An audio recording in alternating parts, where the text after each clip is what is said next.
백대위, 아직 안 자지? 문 좀 열어봐. 이 중대장이 할 말이 있어서 왔어.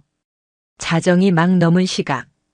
대전 유성구 자운대의 장교 숙소, 비오큐의 정막을 깬 것은 둔탁한 문 두드림과 함께 날아든 역겨운 목소리였다. 방 안 침대에 얕은 잠을 청하려던 백할인 대위의 눈이 번쩍 뜨였다. 그녀의 눈은 어둠 속에서도 칠흑같이 빛났다. 피로가 아니라 뼛속까지 스며든 경계심 때문이었다. 쿵, 쿵, 쿵. 아, 백대위. 자는 거 아니잖아. 이리 와서 문 좀 열어보라니까? 이거 중대장 명령이야. 술에 곤죽이 된 혀가 꼬여 명령이라는 단어를 우스꽝스럽게 뭉갰다. 백할이는 침대에서 소리 없이 일어섰다. 그녀의 움직임에는 한치의 망설임이나 당황이 없었다. 그녀는 707 특임단 소속 대한민국 최정예 요원이었다. 지금 그녀가 육군대학 교육생이라는 신분으로 이자운대에 잠입한 것은 군 내부의 거대한 비리 카르텔을 파헤치기 위한 특수 임무 중이었기 때문이다. 하지만 지금 문을 두드리는 저 남자는 그녀의 임무 목록에 없던 불순물이었다. 중대장님, 이 시각에 어쩐 일이십니까? 백할이는 현관문 인터폰에 대고 차갑게 물었다. 목소리에는 어떠한 감정도 실려 있지 않았다.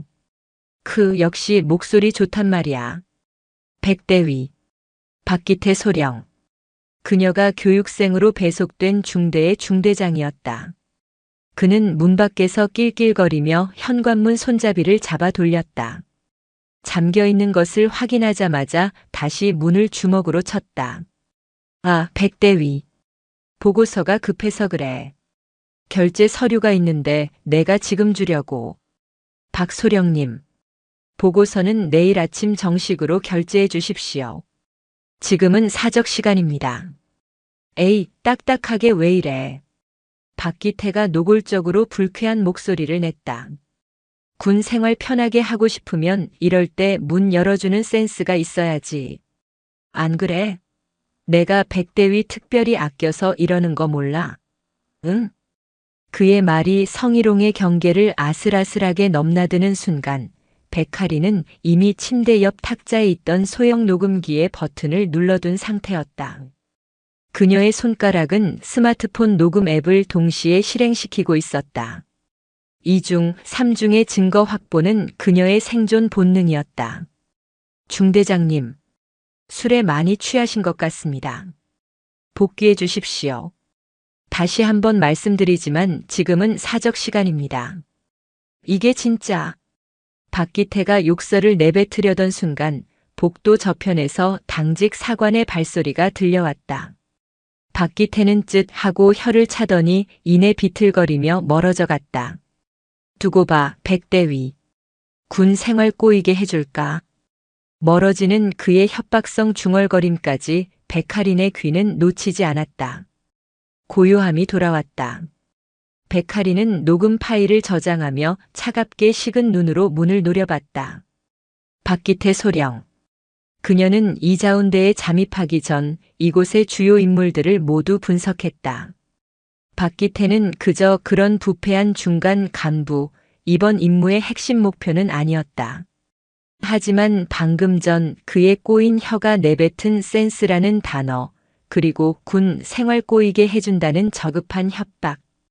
그것은 백할인의 머릿속에 잊고 있던, 아니, 애써 묻어두려 했던 기억의 파편을 날카롭게 찔렀다. 언니 나 무서워. 그 사람이 나보고 센스가 없대. 자꾸 밤에. 1년 전 전화기 너머로 울먹이던 목소리. 그녀의 사관학교 동기이자 가장 아끼던 후배였던 이은솔. 당시 이은솔은 육군 모부대에서 근무하고 있었다. 상관의 지속적인 괴롭힘과 성추행에 시달리다 결국 정신과 치료를 받고 전역 위기에 몰려있다는 소식까지만 들었다. 백할인이 특수 임무에 투입되며 연락이 끊겼던 터였다. 그때 이은솔을 지옥으로 몰아넣었던 상관. 그자의 이름이. 설마. 백할인의 뇌가 벼락을 맞은 듯 차갑게 식었다. 그녀는 즉시 보안 장비로 접속한 내부망을 통해 이력을 대조하기 시작했다. 박기태 소령. 1년 전 이은솔이 있던 바로 그 부대의 중대장이었다. 심장이 차가운 얼음덩이처럼 무겁게 가라앉았다. 박기태. 백할인의 입에서 나온 이름은 더 이상 단순한 중대장이 아니었다. 그것은 그녀의 위장 임무와는 별개로 반드시 제거해야 할 표적의 이름이 되었다. 다음 날 백할인은 모든 교육 일정을 완벽하게 소화했다. 어젯밤 술주정을 부렸던 박기태 소령은 언제 그랬냐는 듯 멀쩡한 얼굴로 교육생들 앞에서 훈시를 늘어놓았다. 군인은 상하 관계가 명확해야 하는 거야. 특히 여군들은 말이야, 상급자의 말을 잘 따르는 유연함이 필요해. 그가 유연함이라는 단어에 힘을 주며 백할인을 힐끗 쳐다봤다. 몇몇 남성 장교들이 억지로 웃음을 터뜨렸다. 백할인은 미동도 없이 그를 응시했다. 그 시선에 담긴 살기를 읽어내지 못한 박기태는 자신이 먹잇감을 내려다보는 포식자라고 착각했다. 백할인은 그날 오후 외출 허가를 받아 자운대를 벗어났다. 그녀가 향한 곳은 계룡시의 한적한 민간병원이었다. 정신건강의학과 폐쇄병동 앞 면회실에서 그녀는 1년 만에 이은솔을 마주했다. 은솔아. 백할인이 부르는 이름에 창백한 얼굴의 여자가 천천히 고개를 들었다. 한때 강직한 소나무라는 별명처럼 굳건하고 맑았던 이은솔 중위는 그곳에 없었다. 앙상하게 마른 손목, 초점 없이 흔들리는 눈동자, 신경질적으로 손톱을 물어뜯는 모습. 그녀는 완전히 부서져 있었다. 할인 언니. 이은솔은 백할인을 알아보고도 반가워하는 대신 공포에 질린 눈으로 주위를 두리번거렸다. 어떻게 왔어? 오면 안 돼. 그 사람이 알면 언니도 다쳐. 누구? 박기태 말하는 거야? 백할인이 단도직입적으로 이름을 뱉자 이은솔이 거의 발작하듯 몸을 떨었다. 아니야. 그 이름 부르지 마. 제발 나 이제 괜찮아. 곧 전역하면 다 괜찮아져. 괜찮긴 뭐가 괜찮아. 백할인이 자신도 모르게 목소리를 높였다. 그녀는 이은솔의 앙상한 두 손을 꽉 붙잡았다. 얼음장처럼 차가웠다. 너 이렇게 만든 게 그 자식이잖아. 맞지? 1년 전 너 괴롭힌 놈 박기태 맞지? 이은솔의 눈에서 참았던 눈물이 폭포수처럼 쏟아졌다. 언니 무서워. 나 그냥 다 포기할래. 그 사람은 괴물이야. 그 사람은 안 돼. 이길 수 없어. 이은솔은 울먹이며 그날의 지옥을 쏟아냈다. 박기태는 이은솔에게 상습적으로 야간에 사적인 호출을 했고 보고서를 핑계로 관사에 불렀으며 거부하자 훈련 평가에서 최하점을 주며 따돌림을 주도했다. 결정적으로 그는 술자리에서 이은솔의 신체를 접촉하려 했고 이은솔이 이를 뿌리치자 그녀에게 불순한 의도로 상관을 유혹했다는 누명을 씌웠다. 그 사람이 나보고 꽃뱀이래. 내가 자기를 꼬셨다고 부대 전체에 소문을 냈어. 아무도 내 말을 믿어주지 않았어. 헌병대에서도 조사를 나왔지만 다 그 사람 편이었어. 증거도 없었어? 그 사람이 내 휴대폰을 검열한다는 핑계로 가져가서 다 지웠어. 녹음 파일, 문자 메시지 전부 다. 그리고 내 약점을 잡았어. 약점? 우리 아버지 부대 근처에서 작은 식당 하시는 거 그 사람이 그걸 어떻게 알았는지 위생과에 신고하고 세무조사 나오게 하고 아버지가 나 때문에. 이은솔은 말을 잇지 못하고 오열했다. 백할인은 이를 악물었다. 단순한 성범죄자가 아니었다. 자신의 권력을 이용해 한 사람의 인생과 그 가족까지 철저하게 파괴하는 악질 중의 악질이었다. 일어나 이은솔. 백할인이 이은솔을 일으켜 세웠다. 언니, 나가자. 여기서. 안 돼. 나 못 나가. 나 나가면 또 그 사람이. 내가 있잖아. 백할인의 목소리는 낮았지만 그 어떤 강철보다 단단했다. 어제 그 자식이 내 방문을 두드렸다. 내게 했던 짓거리 그대로. 이은솔의 눈이 공포로 커졌다. 내가 너처럼 당하고만 있을 것 같아? 아니. 난 700 할인이야. 비록 위장 신분이었지만 이 순간만큼은 그녀의 본래 신분이 이은솔에게 유일한 희망이 될 터였다. 넌 두 가지만 하면 돼. 첫째, 내가 시키는 대로 치료받고 몸 사릴 것. 둘째, 내가 모으는 증거에 내가 당했던 모든 일을 빠짐없이 진술할 것. 백할인이 이은솔의 젖은 눈을 똑바로 바라봤다. 내가 잃은 모든 것. 내 명예, 내 군 생활, 그리고 내가 받은 고통에 대한 보상금까지. 내가 전부 다 법적으로. 단 1원도 빠짐없이 받아내주겠어. 그녀는 이은솔을 부축해 병실을 나섰다. 박기태가 너한테서 빼앗아간 모든 것을 나는 그놈의 뼈까지 발라서 되찾아올 거야. 그것은 단순한 위로가 아니었다. 최정의 특수요원의 피냄새가 섞인 선전포고였다. 백할인은 이은솔을 안전한 곳, 자신의 영향력이 미치는 민간 보안시설로 옮겨 보호 조치를 취했다. 그리고 그날 밤 그녀는 자신의 BOQ 숙소에서 지옥의 문을 열기 시작했다. 그녀의 원래 임무는 자운대 내부에 암약하는 군수품 횡령 카르텔을 추적하는 것이었다. 박기태는 그저 성범죄자로만 알았지만 이은솔의 증언은 새로운 가능성을 열었다. 아버지가 식당을 하시는 걸 알았다. 위생과와 세무서까지 동원했다. 이것은 일개 소령이, 그것도 부대 안에서만 힘을 쓰던 자가 할 수 있는 일의 범위를 넘어섰다. 박기태, 넌 혼자가 아니구나. 백할인은 노트북을 열었다. 군사 보안망이 아닌 그녀의 팀이 구축한 별도의 암호화된 네트워크로 접속했다. 그녀의 손가락이 키보드 위에서 춤을 추듯 빠르게 움직였다. 박기태 소령. 그의 지난 몇 년간의 재산 변동 내역, 계좌 이체 목록, 심지어 그가 자주 가는 유흥주점의 결제 내역까지. 민간인이라면 상상도 못할 정보들이 백할인의 모니터 위로 쏟아져 들어왔다. 707 특임단이 괜히 특임단이 아니었다. 역시나. 백할인의 입가에 차가운 미소가 걸렸다. 박기태의 계좌는 깨끗했다. 하지만 그의 아내, 그의 노모, 심지어 처남의 명의로 된 계좌에서는 매달 정기적으로 거액의 현금이 입금되고 있었다. 그 출처는 자운대 인근의 군납업체, 식자재 납품업체, 그리고 주유소들이었다. 군수품 횡령이 아니라 아예 대놓고 상납을 받았군. 그녀의 원래 임무였던 횡령 카르텔의 꼬리가 바로 박기태였던 것이다.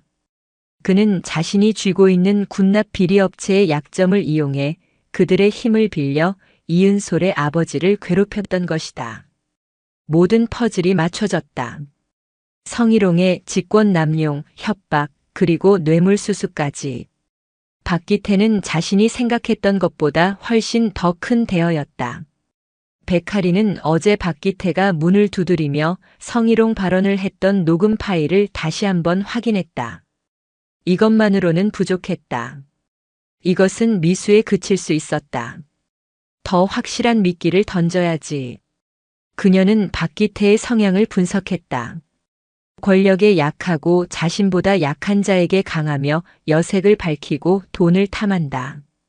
완벽한 먹잇감이군. 다음 날 아침 백할인은 일부러 박기태 소령의 사무실 앞에서 그를 기다렸다. 백대위. 여긴 어쩐 일이야? 박기태가 기름진 미소를 지으며 그녀를 아래 위로 훑어봤다. 어젯밤 문전박대 당한 것은 이미 잊은 듯 했다. 백할인은 어제와는 180도 다른 살짝 긴장한 듯 하면서도 수줍은 미소를 지었다. 중대장님, 어제는 제가 너무 경황이 없어서 죄송했습니다. 아니야. 내가 술이 과했지. 박기태의 눈이 탐욕스럽게 빛났다. 역시 군 생활 편하게 하고 싶으니 숙이고 들어오는구나. 그의 얼굴에 그렇게 쓰여 있었다.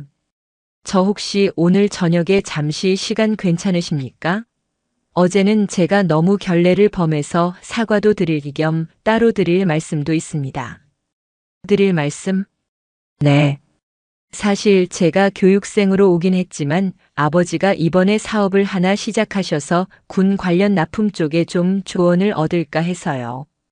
돈과 여자가 동시에 엮이자 박기태의 눈동자가 노골적으로 흔들렸다.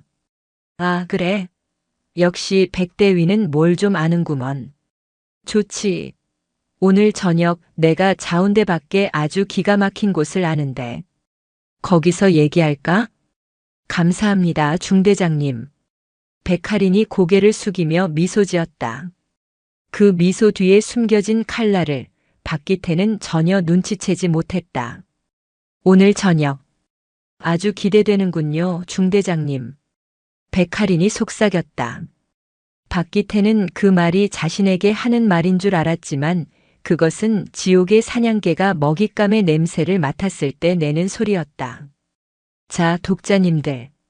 숨 한번 크게 들이쉬시지요. 지금부터는 덫을 놓고 뱀이 발악하며 그 독리를 뽑아버리는 아주 통쾌한 이야기가 펼쳐질 겁니다. 눈 똑똑히 뜨고 따라오셔야 합니다. 그날 저녁 백할이는 군복을 벗고 단정한 사복으로 갈아입었다. 화려하지 않았지만 그녀의 고든 자세와 맑은 피부는 그 자체로 눈길을 끌었다. 그녀는 일부러 화장을 연하게 하고 머리를 단정하게 묶어 순진한 후배 장교의 모습을 연출했다. 하지만 그녀의 핸드백 속 립스틱으로 위장한 소형 녹음기 2개와 겉옷 단추에 달린 초소형 카메라 렌즈는 붉은빛 대신 차가운 빛을 머금고 있었다. 박기태가 예약한 곳은 자운대에서 차로 20분쯤 떨어진 외곽의 화려한 한정식 집이었다. 겉보기에는 평범한 기와집이었으나 주차장에는 값비싼 차들이 즐비했고 입구에서부터 손님을 맞는 지배인의 태도가 깍듯했다. 철저히 예약제로 운영되는 밀실이나 다름없는 곳이었다. 아이고 중대장님. 오셨습니까? 방은 늘 쓰시던 난초방으로 준비했습니다.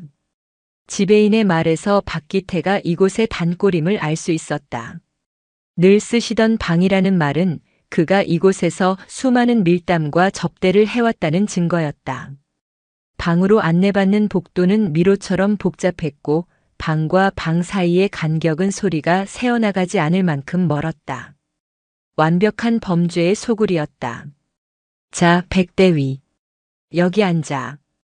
박기태는 자신이 상석에 앉으며 건너편 자리를 턱짓으로 가리켰다. 곧이어 사내 진미가 줄줄이 들어왔다. 값비싼 회와 갈비찜, 처음 보는 귀한 요리들이 상다리가 휘어지게 차려졌다. 어때? 이런 데는 처음 와보지. 하. 내가 백대위 특별히 생각해서 부른 거야. 정말 대단합니다, 중대장님. 이런 곳은 어떻게 하셨습니까? 백할이는 적당히 감탄하는 표정을 지었다. 그 연기 뒤편으로 그녀는 이 음식값과 방값이 전부 군납 비리 업체들의 검은 돈에서 나왔을 것이라 확신했다. 박기태는 값비싼 술을 따르며 본격적으로 속내를 드러내기 시작했다. 그래서 아버님 사업이라는 게 구체적으로 뭐야? 군납이라는 게 말이야, 보기보다 복잡해. 이게 다 인맥이고 관계거든. 그가 관계라는 단어에 힘을 주며 백할인의 술잔에 술을 채웠다. 잘 모르시겠지만 이 자운대 안에 들어오는 모든 물자, 식자재부터 시작해서 저기 훈련 장비까지 내 손을 안 거치는 게 없어. 술이 몇 잔 들어가자 그의 혀는 더욱 거침이 없어졌다.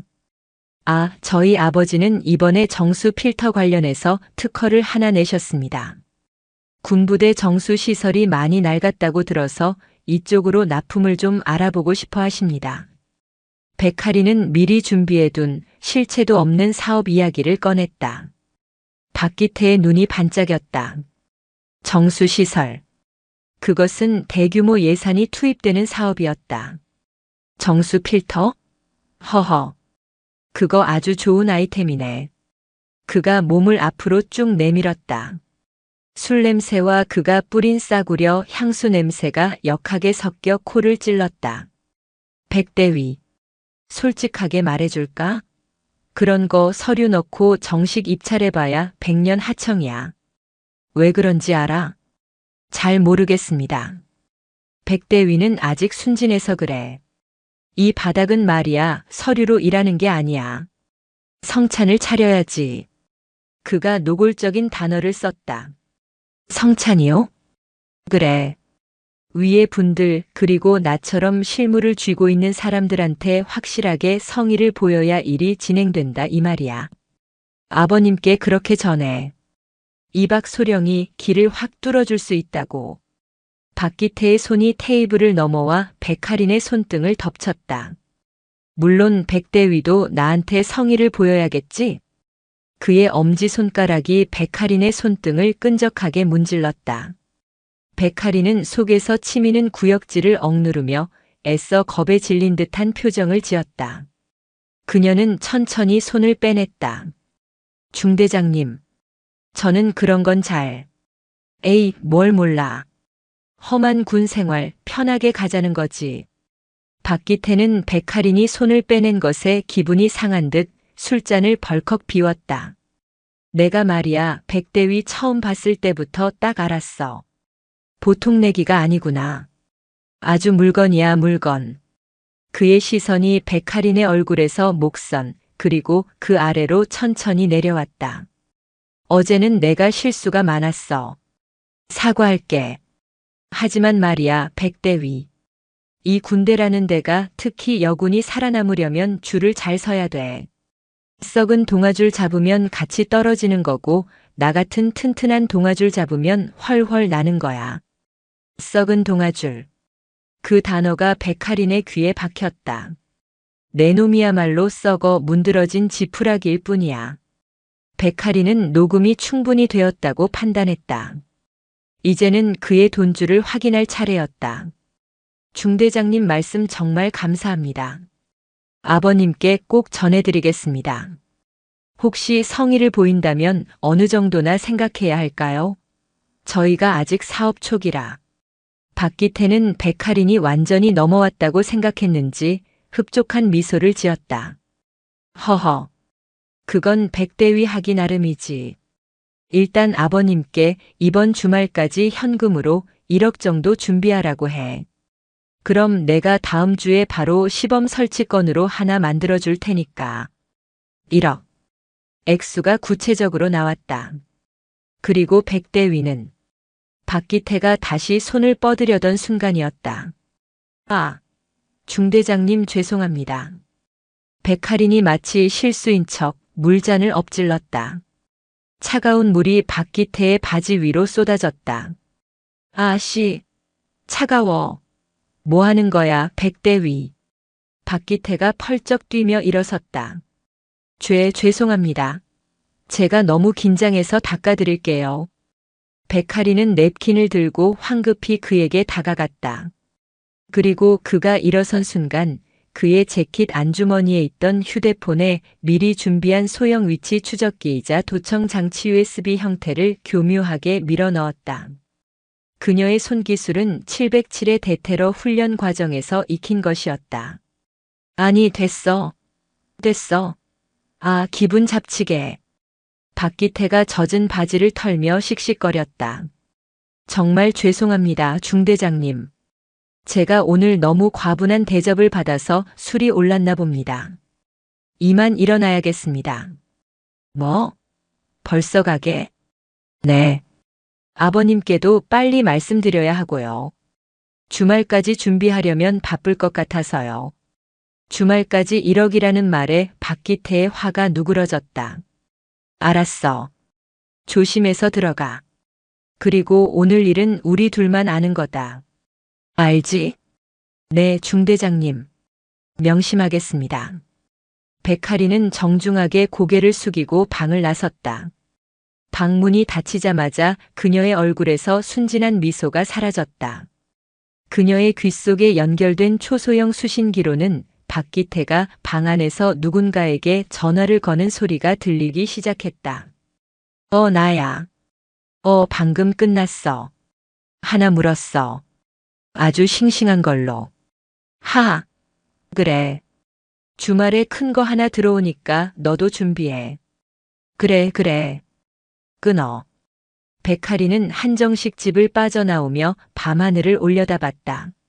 썩은 냄새가 진동하는 밤이었다. 백할인이 설치한 도청 장치는 즉각적으로 성과를 내기 시작했다. 박기태는 자신이 튼튼한 동아줄이라고 떠벌렸던 것과는 달리 그 역시 거대한 카르텔의 중간 수거책에 불과했다. 그의 통화 목록에는 군납업자들뿐만 아니라 더 높은 계급의 상급자들, 심지어 지역 세무 공무원과 연결된 듯한 인물까지 등장했다. 이은솔 아버지를 공격했던 게 이놈들 전부의 합작이었군. 백할이는 그들의 연결고리를 하나하나 지도에 그려나갔다. 이은솔의 복수에서 시작된 일이 이제는 군 전체의 썩은 뿌리를 도려내는 거대한 작전으로 확장되고 있었다. 백할이는 밤새도록 수집한 정보를 분석하고 다음 날 새벽 아무 일도 없었다는 듯이 교육생의 모습으로 돌아갔다. 하지만 박기태는 어젯밤에 백할인이 미심쩍었다. 1억이라는 거액을 너무 쉽게 받아들인 것도 결정적인 순간에 물을 쏟고 도망치듯 사라진 것도 찜찜했다. 그날 아침 육군대학 연병장에서의 구보 시간. 박기태는 교육생들 앞에 서서 일부러 백할인을 지목했다. 백할인 대위. 네. 대위 백할인. 어젯밤에 푹 쉬었나? 얼굴이 아주 좋아 보이는데. 혹시 무슨 좋은 일이라도 있나? 노골적인 조롱이었다. 다른 교육생들의 시선이 일제히 백할인에게 쏠렸다. 아닙니다. 아닌데 얼굴이 그렇게 붉어? 하. 자, 교육생 여러분. 오늘은 특별히 백대위가 교육생들의 군기를 책임지도록 하지. 백대위. 네. 저기 연병장 끝에 있는 깃발 보이지? 저기까지 전력 질주로 왕복 10회. 실시한다. 이유는 교육생 동기부여 차원이다. 알겠나? 잘못 들었습니다. 뭐야? 군기가 빠졌나? 왕복 10회 실시하라고 했다. 명백한 직권 남용이자 사적 보복이었다. 전날 밤 자신에게 성의를 보이라던 자가 다음 날 아침에는 모두 앞에서 모욕을 주는 이중성. 이은솔이 당했던 방식 그대로였다. 다른 장교들은 침묵했다. 몇몇은 고개를 숙였고 몇몇은 흥미롭다는 듯이 쳐다봤다. 백할이는 잠시 박기태를 노려봤다. 그녀의 눈빛은 흔들리지 않았다. 네, 알겠습니다. 백할이는 즉시 깃발을 향해 뛰기 시작했다. 그녀는 707요원이었다. 이 정도의 체력 소모는 그녀에게 아무것도 아니었다. 하지만 그녀는 일부러 조금 힘에 부치는 듯 땀을 뻘뻘 흘리며 뛰었다. 그래, 나를 괴롭혀라. 내가 나에게 집중할수록 내 발밑은 더 빨리 무너질 테니. 박기태는 백할인이 헉헉거리면서도 군말 없이 뛰는 것을 보며 만족스러운 미소를 지었다. 역시 군인은 굴려야 제맛이지. 특히 저렇게 앙칼진 년은. 그의 괴롭힘은 거기서 그치지 않았다. 오후 이론 교육 시간 그는 백할인의 보고서를 집어들고 모두 앞에서 읽어내렸다. 백할인 대위. 이 보고서 누가 썼나? 아주 훌륭해. 너무 훌륭해서 탈이야. 이건 뭐 교범을 그대로 베낀 수준이잖아. 그는 보고서를 공중에 흔들었다. 이론은 빠삭한데 실전은 어떨까 몰라. 응? 백대위. 어젯밤처럼 물이나 쏟지 말고. 교육장 안에 싸늘한 웃음이 터졌다. 어젯밤이라는 단어에 모두의 상상력이 자극되었다. 백할인이 박기태에게 사적인 접대를 했다는 식의 더러운 소문이 퍼지는 것은 시간 문제였다. 백할인은 자리에서 일어섰다. 중대장님, 질문 있습니다. 그래. 질문? 해봐. 중대장님께서는 어제 저녁 자운대 밖의 한정식 집에서 저에게 정수 필터 납품건과 관련하여 현금 1억 원을 이번 주말까지 준비하라고 요구하셨습니다. 순간 교육장의 모든 소리가 멈췄다. 박기태의 얼굴이 굳어졌다. 백하리는 멈추지 않았다. 그녀는 박기태가 아닌 교육장에 설치된 CCTV 카메라와 다른 교육생들을 향해 말했다. 그리고 제가 그것을 망설이자 저의 성의를 요구하시며 제 손을 잡는 등 불필요한 신체 접촉을 시도하셨습니다.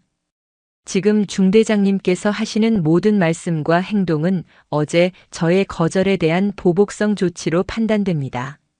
너 지금 미쳤어. 무슨 소리를 하는 거야? 박기태가 경악하며 소리쳤다. 저는 사실만을 말하고 있습니다. 만약 이것이 군기를 잡는 정당한 교육의 일환이라면 여기 계신 모든 교육생 앞에서 어제 저에게 하셨던 요구 사항들을 다시 한번 공개적으로 말씀해 주실 수 있습니까? 저 전현희. 박기태는 당황한 나머지 이성을 잃었다. 그가 백할인에게 달려들듯이 손을 치켜드는 순간이었다. 지금 뭐 하시는 겁니까? 교육장 뒷문이 열리며 계급장이 다른 2명의 장교가 들어섰다. 육군대학 본부 소속 감찰 장교들이었다. 감찰? 당신들이 여긴 어쩐 일이야? 박기태 소령. 방금 교육생에게 위협을 가하려 한 겁니까? 그리고 백할인 대위의 이해 제기 모두 들었습니다.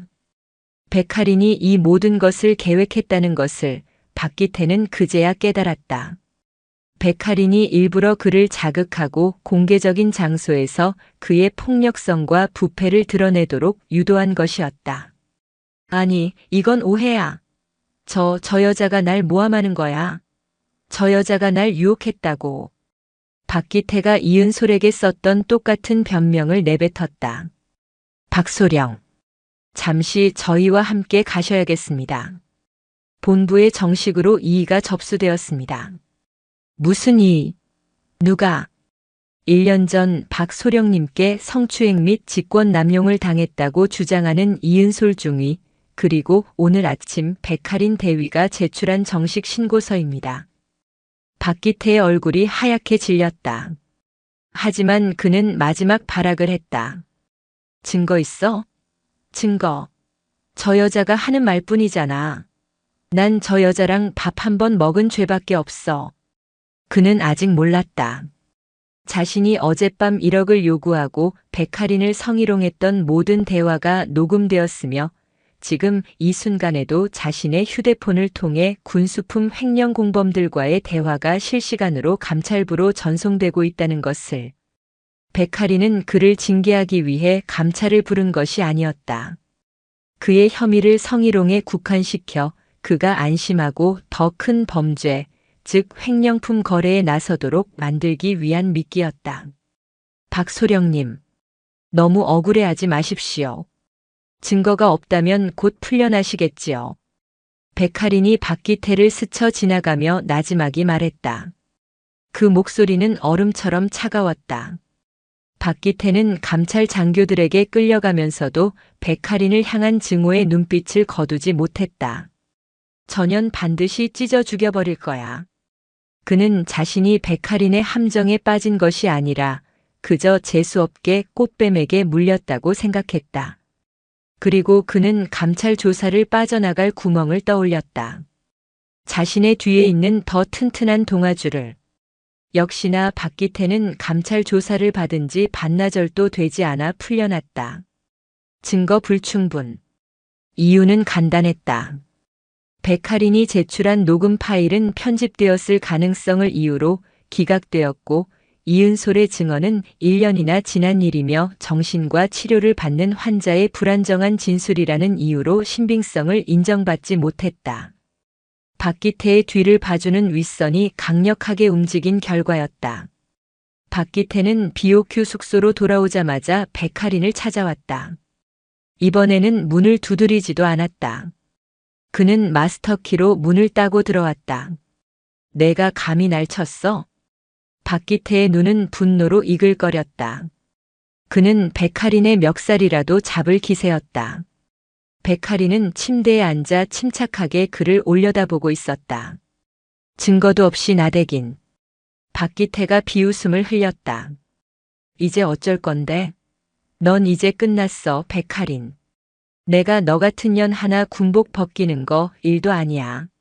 내가 말한 그 1억 말이야. 그거 내가 나한테 뇌물 주려고 한 거로 만들 수도 있어. 알기나 해? 그래서요. 뭐? 그래서 이제 어쩌실 겁니까? 중대장님. 백할인의 태연한 태도에 박기태는 오히려 당황했다. 이게 겁대가리를 상실했나? 너 내일 당장 원대 복귀야. 아니, 원대 복귀가 아니라 불명예 전역이다. 내가 그렇게 만들 거야. 그럴 시간 없을 텐데요. 뭐라고? 중대장님 뒤를 봐주는 그 윗선 말입니다.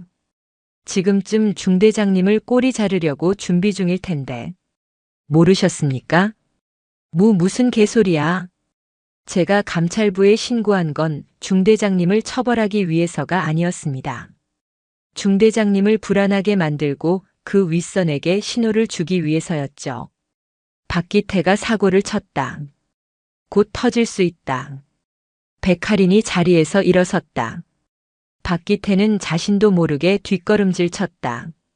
지금쯤 중대장님의 공범들은 모든 죄를 박소령님께 뒤집어 씌울 준비를 하고 있을 겁니다.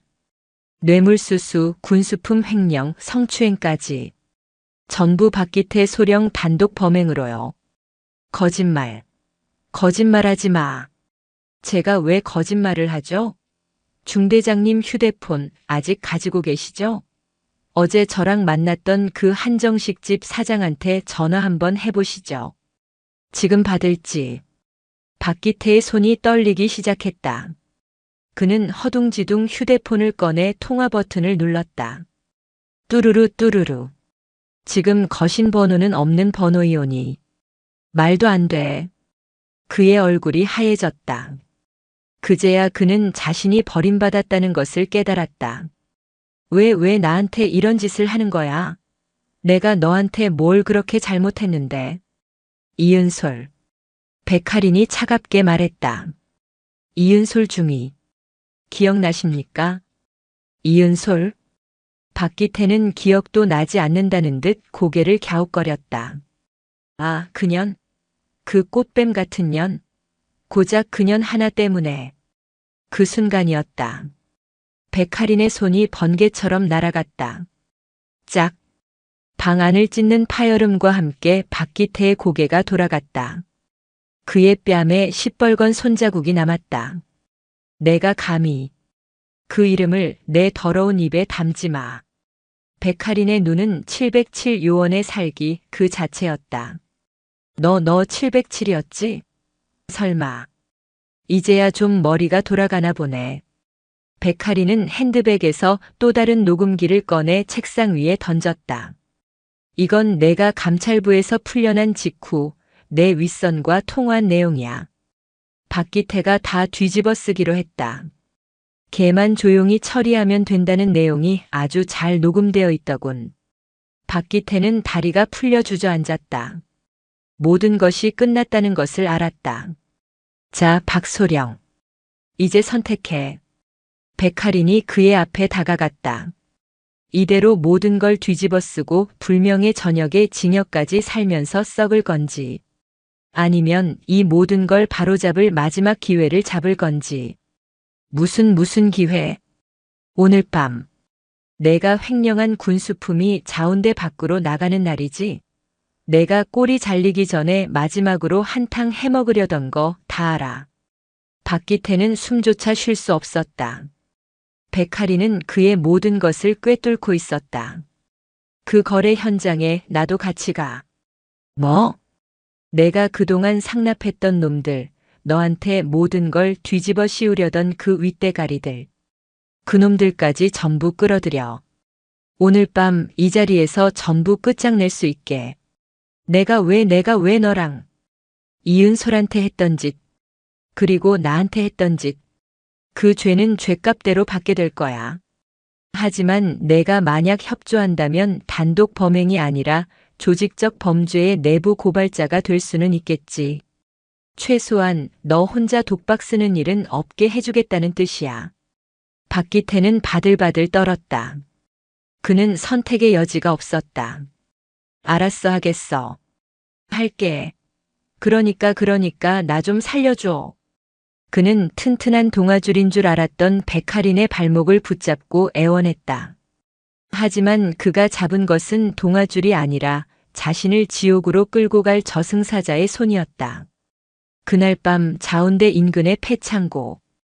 박기태는 약속대로 횡령한 군수품을 실은 트럭과 함께 나타났다. 그의 얼굴은 사색이 되어 있었다.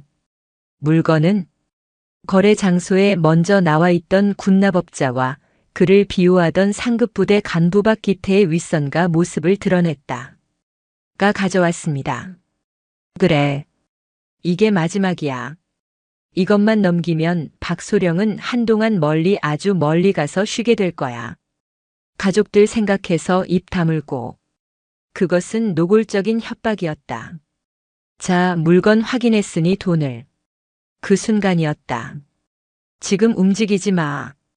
폐창고의 모든 문이 동시에 열리며 수십 개의 서치라이트가 그들을 비췄다. 사방에서 무장한 헌병들이 쏟아져 나왔다. 현행범으로 체포한다. 꼼짝 마. 박기태. 이 개새끼가. 윗선 간부가 박기태에게 달려들었지만 그는 이미 헌병에게 제압된 후였다. 모든 것이 순식간에 끝났다. 백할이는 어둠 속 차량 뒤에서 이 모든 광경을 지켜보고 있었다. 그녀의 손에는 박기태의 자백과 그들의 거래 현장이 담긴 영상이 실시간으로 저장되고 있었다. 그녀의 시선은 체포되는 박기태가 아닌 그와 함께 끌려나가는 더 높은 계급의 간부들을 향해 있었다. 썩은 뿌리가 드디어 뽑히기 시작했다. 독자님들 기다리셨습니까? 지난밤 폐창고에서의 일은 시작에 불과했습니다. 썩은 뿌리를 뽑아냈으니 이제 그 썩은 물이 고여있던 구덩이를 파헤치고 그 자리에 새살이 돋게 할 차례입니다. 그날 밤 대전고등군사법원 소속 헌병대는 발칵 뒤집혔다. 줄줄이 포승줄에 묶여 들어오는 현역 장교들과 군납업자들. 특히 그들 사이에 섞인 별을 바라보던 대령 계급의 윗선, 서인철 대령의 존재는 수사관들의 등골을 서늘하게 만들었다. 이거 안 나? 내 놈들 지금 누군 줄 알고 이따위 짓을 하는 거야. 내가 누군지 알아.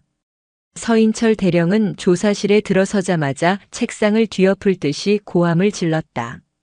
그는 자신의 뒤에 버티고 선 더 거대한 힘을 믿고 있었다. 지금 당장 내 변호사 불러. 그리고 너희들 상부에 보고했어? 감당할 수 있겠어? 반면 박기태 소령은 완전히 무너져 내렸다. 그는 조사관 앞에 털썩 주저앉아 아는 모든 것을 쏟아내기 시작했다. 제가 다 잘못했습니다. 하지만 저 혼자 한 게 아닙니다. 다 저 서인철 대령님이 시켜서 저는 그냥 꼴이었습니다. 제발 살려주십시오. 추악한 배신과 발악이 조사실을 가득 메웠다.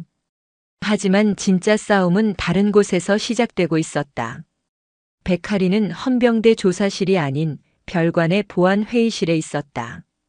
그녀의 앞에는 이번 수사를 총괄하기 위해 막 도착한 군검찰의 불도저로 불리는 김진우 소령이 앉아 있었다. 그는 그 어떤 외압에도 흔들리지 않는 원칙주의자로 유명했다. 대위 백할인. 707 소속이라고. 김진우 소령이 백할인이 내민 모든 증거 자료 들박기태의 1억 요구 녹취, 서인철과의 통화 내역, 거래 현장 영상, 그리고 이은솔의 피해 진술서를 훑어보며 말했다. 그의 눈은 서류를 꿰뚫을 듯이 날카로웠다. 네. 이번 자운대 비리 카르텔 조사는 저의 본래 임무였습니다. 박기태 소령의 성범죄 혐의는 그 과정에서 불거진 별건입니다. 별건이라고? 김진우가 고개를 들었다. 아닙니다. 이 모든 사건의 본질은 같습니다. 백할인의 목소리는 차분했지만 회의실의 공기를 얼릴 듯이 차가웠다. 권력을 가진 자가 그것을 이용해 약한 자를 짓밟고 사익을 채우고 심지어 한 인간의 영혼까지 파괴한 사건입니다. 군수품을 횡령한 손과 이은솔 중위의 명예를 짓밟은 손은 결국 서인철과 박기태의 같은 손입니다. 김진우 소령의 입가에 희미한 미소가 스쳤다. 마음에 드는군. 그래서 내가 원하는 게 뭐지?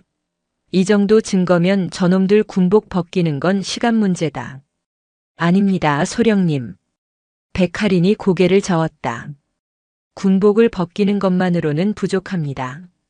저들은 분명 최고의 변호사를 선임해 형량을 줄이려 할 겁니다.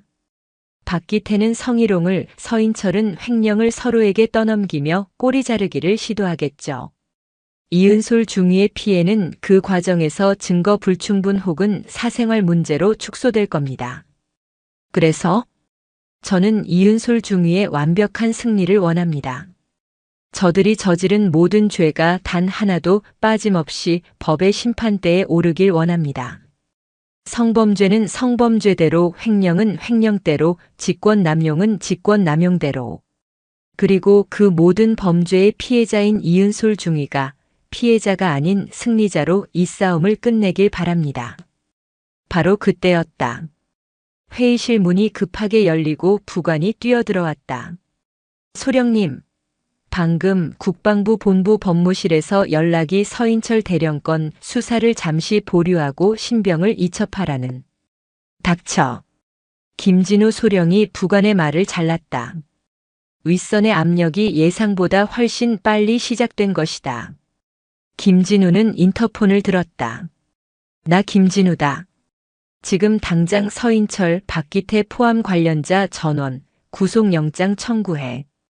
혐의는 뇌물수수, 군수품 횡령, 직권남용, 성폭력 범죄의 처벌 등에 관한 특례법 위반. 내가 확인한 것만 묶어도 10년은 넘겠더군. 그리고 그는 백할인을 바라보며 말했다. 언론에 공개해.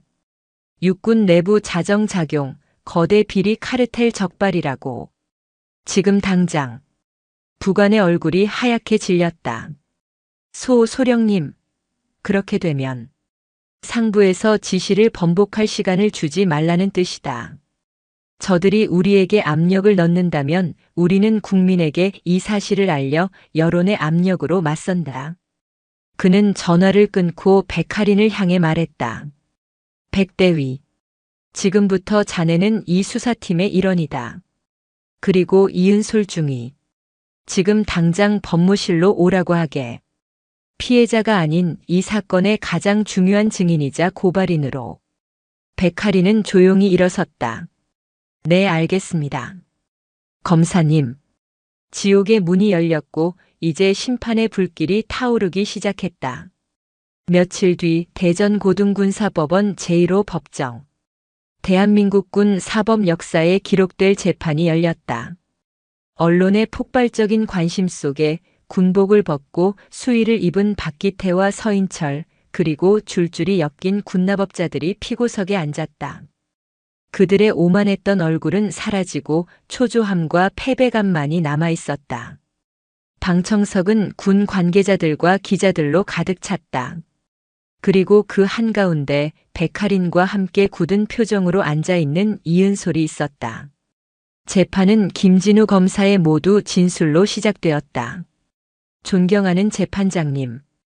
본 검사는 오늘 군복의 명예를 더럽힌 단순한 비리 사건을 고발하기 위해 이 자리에 선 것이 아닙니다. 김진우의 목소리가 법정 전체를 울렸다. 본관은 군대라는 폐쇄된 조직의 권력이 한 개인의 영혼을 어떻게 파괴했으며 그들이 그 죄를 은폐하기 위해 얼마나 조직적으로 움직였는지를 고발하고자 합니다. 그는 서인철의 횡령 내역과 박기태의 상납 구조를 조목조목 밝혔고 곧이어 이 사건의 핵심을 꺼내 들었다. 그리고 이 모든 범죄의 시작과 끝에 피해자 이은솔 중위가 있습니다. 피고인 박기태는 자신의 권력을 이용해 피해자를 상습적으로 성희롱했으며 이를 거부하자 꽃뱀이라는 누명을 시워부대에서 매장시키려 했습니다. 피고인 서인철은 이 모든 사실을 알면서도 박기태의 상납을 보장받기 위해 이를 묵인하고 방조했습니다. 피고 측 변호인이 즉각 반발했다. 재판장님, 이에 있습니다. 검사는 지금 확인되지 않은 성범죄 혐의와 횡령 사건을 무리하게 연결시키고 있습니다. 성희롱 건은 이미 증거 불충분으로 기각합니다. 재판장이 변호사의 말을 잘랐다. 검사는 계속하세요. 이윽고 증인석에 백할인 대위가 올랐다. 그녀는 707 요원의 신분이 아닌 위장 잠입 교육생으로서의 경험을 담담히 증언했다. 변호사가 날카롭게 파고들었다. 증인 707 소속이라는 특수 신분을 이용해 피고인 박기태에게 의도적으로 접근하고 함정 수사를 유도한 것 아닙니까? 이는 명백한 위법 수집 증거입니다. 백할이는 변호사를 똑바로 바라봤다. 저는 썩은 냄새를 맡고 찾아온 것이 아닙니다. 썩은 냄새가 제 방문을 두드렸습니다. 법정안이 술렁였다. 피고인 박기태는 저를 백대위가 아닌 여자로 보았고 보고 결제를 핑계로 한밤중 숙소 문을 두드렸습니다. 제가 그에게 사업 이야기를 꺼낸 것은 그가 이미 저에게 성의를 요구하며 1억 원을 언급한 이후입니다. 덫을 놓은 것이 아니라 이미 파여있던 함정에 그가 스스로 걸어 들어온 것입니다. 그녀는 박기태가 자신에게 했던 모든 성희롱 발언, 1억을 요구했던 그날 밤의 대화가 담긴 원본 녹음 파일을 증거로 제출했다. 이것은 조작된 겁니다. 저 여자가 날 유혹했다고. 박기태가 피고석에서 발악했다. 조용히 하시오. 재판장의 불호령이 떨어졌다. 다음 증인은 이은솔 중이었다. 그녀가 증인석으로 걸어 나올 때 법정의 모든 시선이 그녀에게 쏠렸다. 이은솔의 손은 떨리고 있었지만 그녀의 눈은 더 이상 도망치지 않았다. 그녀는 피고석에 앉은 박기태를 똑바로 응시했다. 증인. 피고인 박기태가 증인을 상습적으로 성희롱했다는 것이 사실입니까? 네, 사실입니다. 변호인 측은 증인이 정신과 치료를 받고 있으며 진술의 신빙성이 떨어진다고 주장합니다. 이에 대해 어떻게 생각하십니까? 이은솔은 잠시 숨을 골랐다. 제가 미친 사람처럼 보입니까? 그녀는 검사가 아닌 변호인을 향해 말했다. 저는 미치지 않기 위해 병원에 갔습니다. 매일 밤 제 방문을 두드릴까봐 잠 못 이루고 부대원들이 저를 꽃뱀이라고 수군거리는 소리를 들으며 제 아버지가 피땀 흘려 모은 식당이 저 때문에 망가지는 것을 보면서도 군복을 벗지 않기 위해 버텼습니다. 그녀의 목소리가 떨렸지만 그 안에는 강철 같은 힘이 실려 있었다. 피고인 박기태는 제게 센스가 없다고 했습니다. 여군이 살아남으려면 유연해야 한다고 했습니다. 그 유연함이 상관의 술 시중을 들고 밤늦은 호출에 응하는 것이었습니까? 저는 그 센스가 없어서 오늘 이 자리에 섰습니다. 그래서 증거는 있습니까? 당신의 일방적인 주장 아닙니까? 변호사가 마지막 발악을 했다. 증거요? 이은솔이 차갑게 웃었다. 여기 제가 있습니다. 그녀가 자신의 가슴을 쳤다. 완전히 망가져버린 제 군 생활, 정신과 진료 기록, 그리고 제 아버지의 눈물. 그것이 바로 박기태가 남긴 증거입니다. 당신들은 제 인생을 통째로 훔쳐갔습니다. 법정은 물을 끼얹은 듯 조용해졌다. 그날의 재판은 모든 언론의 일면을 장식했다. 재판장은 모든 증거를 채택했으며 박기태와 서인철의 보석 신청을 기각했다. 심판의 칼날은 이제 막 그들의 목을 겨누기 시작했다. 재판은 일사천리로 진행되었다. 백할인이 확보한 물증, 이은솔의 용기 있는 증언, 그리고 김진우 검사의 집요한 수사 끝에 박기태와 서인철을 비롯한 비리 카르텔은 그 어떤 변명도 할 수 없었다. 결국 대전고등군사법원은 군 사법 역사상 유례없는 중형을 선고했다. 피고인 서인철, 특정 범죄 가중처벌 등에 관한 법률 위반 뇌물 및 군형법 위반 군용물 횡령 등을 적용, 징역 25년 및 불명예 전역을 선고한다. 피고인 박기태, 뇌물수수, 직권남용, 성폭력 범죄의 처벌 등에 관한 특례법 위반업 무상 위력 등에 의한 추행 등을 적용, 징역 15년 및 불명예 전역을 선고한다. 방청석에서 환호와 탄식이 동시에 터져나왔다. 이은솔은 백할인의 손을 잡고 조용히 눈물을 흘렸다. 그것은 공포의 눈물이 아닌 정화의 눈물이었다. 하지만 백할인은 알고 있었다. 이것은 끝이 아니었다. 은솔아, 이제 시작이야. 언니, 저들은 감옥에 갔지만 내가 잃어버린 시간과 명예는 아직 돌아오지 않았어. 이제 되찾으러 가자. 백할인은 이은솔을 데리고 군 검찰청이 아닌 민간 법률사무소로 향했다. 그녀는 군 관련 인권 소송에서 단 한 번도 패소한 적이 없는 최고의 변호사를 이은솔에게 붙여주었다. 형사 재판은 끝났습니다. 이제 민사 소송을 시작할 차례입니다. 변호사의 말에 이은솔이 고개를 갸웃거렸다. 민사 소송이요? 네. 이은솔 중위님이 그동안 입은 정신적 피해, 치료비, 그리고 박기태의 범죄 행위로 인해 실추된 명예, 심지어 아버님의 식당이 입은 영업 손실까지. 이 모든 것을 돈으로 환산하여 피고인 박기태와 서인철 개인에게, 그리고 이들의 관리 감독을 소홀히 한 대한민국을 상대로 손해배상을 청구할 겁니다. 이은솔의 눈이 커졌다. 국가를 상대로 한 소송이었다. 그와 동시에 이 사건은 언론을 통해 군 내부 자정작용의 모범 사례이자 여군 인권의 중요성을 일깨운 사건으로 대대적으로 보도되기 시작했다. 여론은 이은솔을 용기 있는 내부 고발자로 칭송했다. 그녀가 당했던 고통, 꽃뱀이라는 누명, 그리고 그녀의 아버지가 겪었던 시련까지 모두 공개되자 국민들은 분노했고 이은솔을 응원했다. 군 내부 부조리, 용기 있는 고발이 쏘아올린 빛. 그녀는 꽃뱀이 아니었다. 썩은 권력을 고발한 영웅. 이은솔의 아버지가 운영하던 식당에는 전국에서 돈줄 내러 왔다는 손님들의 발길이 이어졌다. 식당은 예전보다 더 큰 규모로 재개할 수 있게 되었다. 그리고 몇 달 뒤 민사소송의 결과가 나왔다. 법원은 피고인 박기태와 대한민국이 연대하여 원고 이은솔에게 그동안의 치료비 전액과 위자료 및 정신적 피해 보상금으로 이례적인 금액을 지급하라고 판결한다. 판사는 판결문을 읽으며 이례적으로 사견을 덧붙였다. 이 판결은 단순히 돈을 지급하라는 의미가 아닙니다. 국가가 제복을 입은 군인을 지켜주지 못한 책임을 통감하고 피해자의 망가진 명예를 회복시키기 위해 최선을 다하라는 명령입니다. 그날 법정을 나온 이은솔은 처음으로 환하게 웃었다. 그리고 그것이 끝이 아니었다. 국방부는 이 사건을 계기로 내부 감찰 시스템을 전면 개혁하겠다고 발표했다.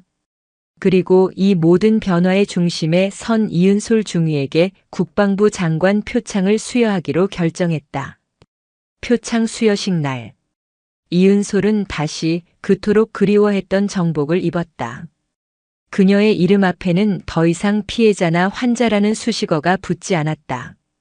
중위 이은솔. 국방부 장관이 직접 그녀의 가슴에 표창을 달아주었다. 이은솔 중위의 용기가 우리 군을 더 건강하게 만들었습니다. 고맙습니다. 카메라 플래시가 쉴 새 없이 터졌다. 이은솔은 단상에 서서 자신을 바라보는 수많은 사람들과 저 멀리 뒤편에서 조용히 미소 짓고 있는 백할인을 바라봤다. 그녀는 마이크를 잡고 준비했던 연설문 대신 자신의 마음을 말했다.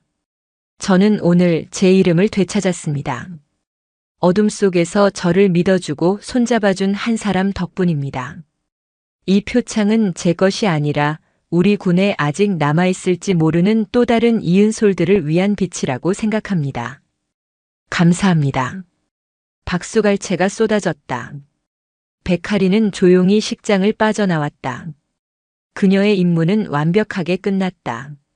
그녀는 자운대의 비리 카르텔을 적발했고 가장 소중한 동기의 명예를 되찾아 주었다.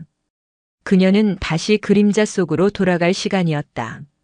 시간은 모든 것을 제자리로 돌려놓는다. 누군가에게는 영광의 자리로, 누군가에게는 나락의 맨 밑바닥으로. 차가운 바람이 철조망을 스치며 울부짖는 소리를 내는 곳. 강원도 산골짜기에 위치한 가장 악질적인 범죄자들만 모인다는 군 교도소였다. 야, 거기 새로운 아저씨. 짧게 깎은 머리가 어색한 수의를 입은 한 남자가 쭈그려 앉아 잡초를 뽑고 있었다. 그의 앙상한 어깨를 누군가 발로 툭 찼다. 귀 먹었어? 밥 먹을 시간이라고. 얼른 안 일어나? 남자가 천천히 고개를 들었다. 한때 기름이 흘렀던 그의 얼굴은 푸석하게 말라 있었고 소령의 위험 따위는 찾아볼 수 없는 공허한 눈동자만 남아 있었다. 박기태. 그는 이제 박소령이 아닌 수인 번호 1109였다. 가겠습니다. 가긴 어딜 가. 내가 맡은 구역, 저기 잔디밭까지 다 뽑고 오라고 했잖아. 오늘 못 끝내면 밥도 없어, 이 양반아. 잡범으로 들어온 듯한 젊은 수감자가 껄렁하게 말했다. 군 교도소라고는 하지만 온갖 흉악범들이 섞여 있는 이곳에서 간부 출신이라는 꼬리표는 오히려 먹잇감이 되기 딱 좋았다. 하지만 밥 시간이. 아, 이 아저씨가 진짜 말귀를 못 알아듣네. 수감자가 손을 치켜들던 순간이었다. 어이, 거기. 그만하고 들어와. 밥 먹자. 다른 쪽에서 목소리가 들렸다. 박기태는 움찔하며 그쪽을 바라봤다. 그곳에는 자신보다 더 초라한 몰골로 음식물 쓰레기통을 나르고 있는 한 남자가 있었다. 서인철. 한때 대령이라 불리며 박기태의 튼튼한 동아줄이라 자부했던 남자였다. 그는 이제 교도소의 가장 지저분한 일을 도맡아 하는 신세였다. 징역 25년. 살아서는 이곳을 나갈 수 없다는 절망이 그의 눈빛을 이미 죽여놓았다. 서인철과 박기태의 눈이 허공에서 마주쳤다. 그들의 눈에는 경멸이나 분노가 아닌 오직 서로를 향한 동질감, 망했다는 절망만이 가득했다. 젠장. 박기태는 결국 자리에 주저앉아 마른 얼굴을 손으로 쓸었다. 내가 왜 그년 하나 때문에 백할인 그 개 같은 년. 그의 입에서 나온 저주와 원망은 그러나 높은 교도소의 담벼락을 넘어가지 못하고 차가운 바람 속에 흩어질 뿐이었다. 그들이 썩은 동아줄이라 폄하했던 백할이는 그들 스스로 목을 매달게 만든 가장 튼튼한 교수형 밧줄이었다. 그들이 뿌린 모든 업보는 이 지옥 같은 곳에서 남은 평생을 바쳐 거두어야 할 끔찍한 열매가 되었다. 같은 시각 서울의 심장부. 수도방위 사령부의 깔끔한 정문으로 갓 다림질한 정복을 입은 이은솔 중위가 힘찬 걸음으로 들어섰다. 그녀는 더 이상 계룡시의 어두운 병실에 웅크리고 있던 피해자가 아니었다. 국방부 장관 표창과 함께 그녀는 자신의 능력을 인정받아 가장 중요한 부대 중 하나인 이곳으로 정식 발령을 받았다. 신고합니다. 중위 이은솔. 금일부로 전입을 명받았습니다. 이에 신고합니다. 필승. 환영합니다. 이중위. 그녀를 맞이한 것은 뚱뚱한 배에 기름진 미소를 띤 중대장이 아니었다. 날카로운 눈빛과 절도 있는 자세를 가진 새로운 지휘관이었다. 지휘관은 이은솔의 서류와 그녀의 얼굴을 번갈아 보더니 따뜻하지만 강단 있는 미소를 지었다. 이은솔 중위. 지난번 재판 기록과 언론 보도 모두 읽어봤습니다. 이은솔의 어깨가 순간 긴장으로 굳었다. 이곳에서는 그런 걱정할 필요 없습니다. 지휘관이 먼저 손을 내밀어 악수를 청했다. 나는 이 중위가 겪었던 고통이 아니라 그 고통을 뚫고 나온 용기를 높이 삽니다. 우리 부대는 그런 인재가 필요합니다. 알겠습니까? 네, 알겠습니다. 이은솔의 눈시울이 뜨거워졌다. 그녀는 굳세게 악수를 맞잡았다. 그녀의 사무실 새 책상 위에는 작은 액자가 하나 놓여 있었다. 며칠 전 몰래 자신을 찾아왔던 백할인과 함께 찍은 유일한 사진이었다. 사진 속 백할인은 여전히 무표정했지만 이은솔은 환하게 웃고 있었다. 이은솔은 휴대폰을 열어 메시지를 보냈다. 언니, 저 오늘 첫 출근 잘했습니다. 여기 지휘관님도 동료들도 다 좋은 분들 같아요. 언니 덕분이에요. 밥 꼭 챙겨 드시고 다치지 마세요. 하지만 메시지 옆의 일은 한참이 지나도 사라지지 않았다. 이은솔은 그것이 백할인의 방식임을 알기에 그저 조용히 웃으며 휴대폰을 내려놓았다. 그녀는 창밖을 내다보았다. 서울의 빌딩 숲 위로 맑은 하늘이 펼쳐져 있었다. 그녀의 인생에도 드디어 폭풍우가 그치고 해가 뜬 것이다. 그리고 대한민국 상공. 굉음을 내며 비행하는 수송기 내부. 붉은 조명 아래 완전 군장과 특수 장비로 무장한 707 특임단 대원들이 침묵 속에 앉아 있었다. 그들의 얼굴에는 검은 위장 크림이 칠해져 표정을 읽을 수 없었다. 백할인 대위. 그녀 역시 그들 중 하나였다. 목표 지점까지 5분 전. 전원 장비 점검.